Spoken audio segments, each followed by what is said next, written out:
A few years ago, I got one of those spam emails. And it managed to get through my spam filter. I'm not quite sure how, but it's turned up in my inbox, and it was from a guy called Solomon Odonka. I know. It went like this. It said, hello, James Veitch. I have an interesting business proposal I want to share with you, Solomon. Now, my hand was kind of hovering on the delete button. Right? As you are, I was looking at my phone. I thought, I could just delete this. Or I could do what I think we've all always wanted to do. And I said, Solomon, your email intrigues me.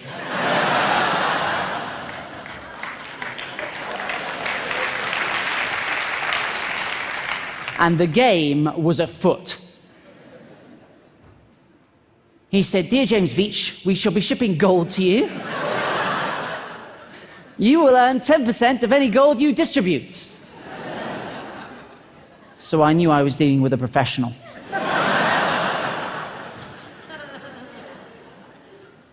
I said, how much is it worth?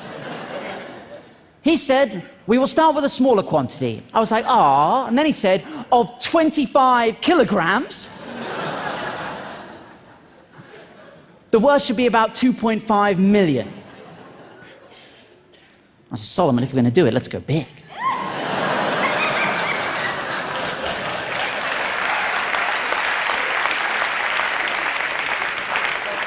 I can handle it. How much gold do you have? He said, it's not a matter of how much gold. How much is you're capable of handling? What? We can start with 50 kilograms as a trial shipment. I said, 50 kilograms? There's no point doing this at all unless you're shipping at least a metric ton.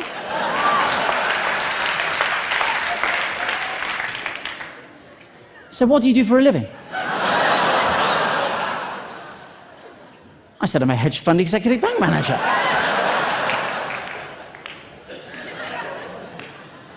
This isn't the first time I've shipped bullion, my friend. No, no, no. Then I started to panic. I was like, now look, where are you based? I don't know about you, but I think we're going via the postal service. It ought to be signed for. Right, that's a lot of gold. He said, oh, it will not be easy to convince my company to do a larger quantity shipment. And I said, Solomon, I'm completely with you on this one. I'm putting together a visual for you to take into the board meeting. Hold tight.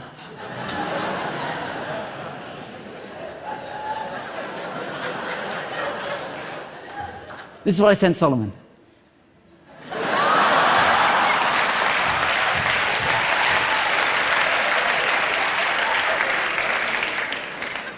I don't know if we have any statisticians in the house, but there's definitely something going on. I said, Solomon, attach this email, you'll find a helpful chart. I've had one of my assistants run the numbers. We need to be shipping as much gold as possible. There's always a moment where they try to tug at your heartstrings, and this was it for Solomon. He said, I will be so much happy if the deal goes well, because I'm going to get a very good commission as well. And I said, that's amazing. What are you going to spend your cut on? And he said, on real estate, what about you? I thought about it for a long time.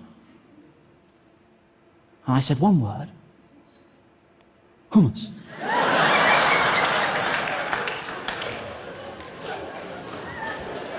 It's going places. I was in Sainsbury's the other day, and there are like 30 different varieties. Also, you can cut up carrots, and you can dip them. Have you ever done that? Solomon! He said, I have to go to bed now.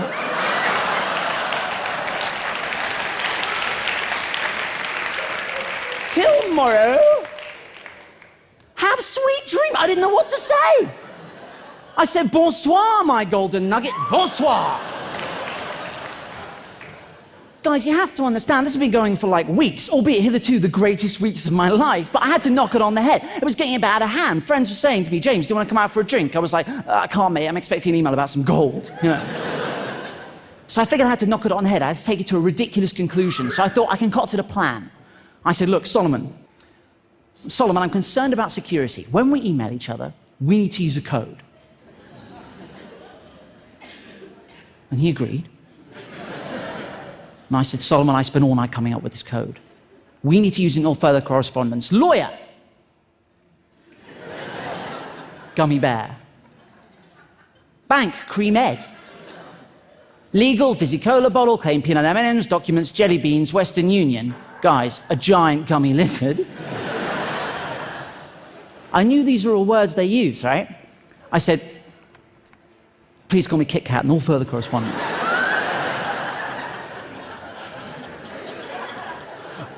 I didn't hear back. I thought, I've gone too far. I've gone too far. So I had to backpedal a little bit. I said, look, Solomon, is the deal still on? Kit Kat. Because you have to be consistent.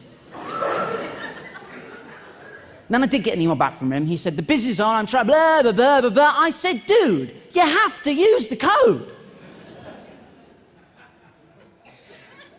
What followed is the greatest email I've ever received. I'm not joking. This is what turned up in my inbox. This was a good day. The business is on. And I'm trying to raise the balance for the gummy bear.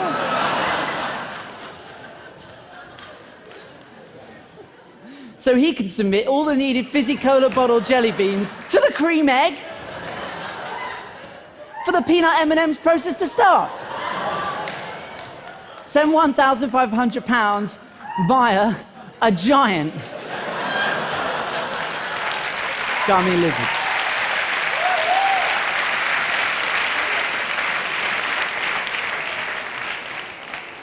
And that was so much fun, right, that it got me thinking, like, what would happen if I just spent as much time as I could replying to as many scam emails as I could?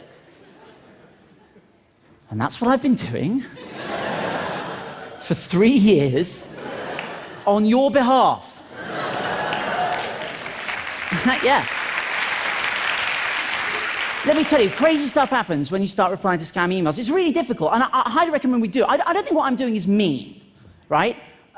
You know, there are a lot of people out there who do mean things to scammers. I don't think what I'm doing, all I think I'm doing all I'm doing is wasting their time. Right? And I think any time they're spending with me is time they're not spending scamming vulnerable adults out of their savings, right? If you're going to do this, and I highly recommend you do, get yourself a pseudonymous email address. Don't use your own email address, because that's exactly what I was doing at the start, and it was a nightmare.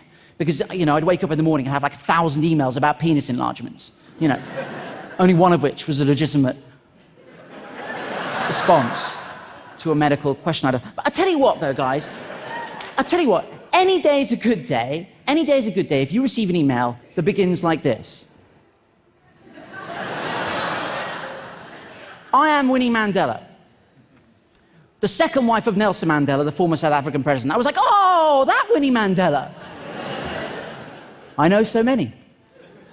I need to transfer $45 million out of the country because of my husband Nelson's health condition. Let that sink in. She sent me this, which is hysterical. And this looks fairly legitimate. This is a letter of authorization, but to be honest, if there's nothing written on it, it's just a shape. I said, Winnie, I'm really sorry to hear of this. Given that Nelson died 3 months ago, I describe his health condition as...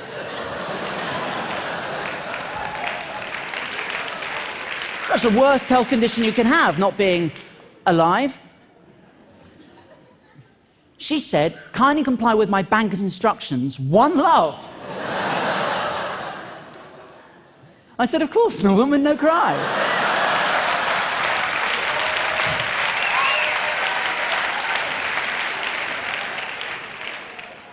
She said, my banker would need transfer of $3,000. One love. I said, no problemo. I shot the sheriff.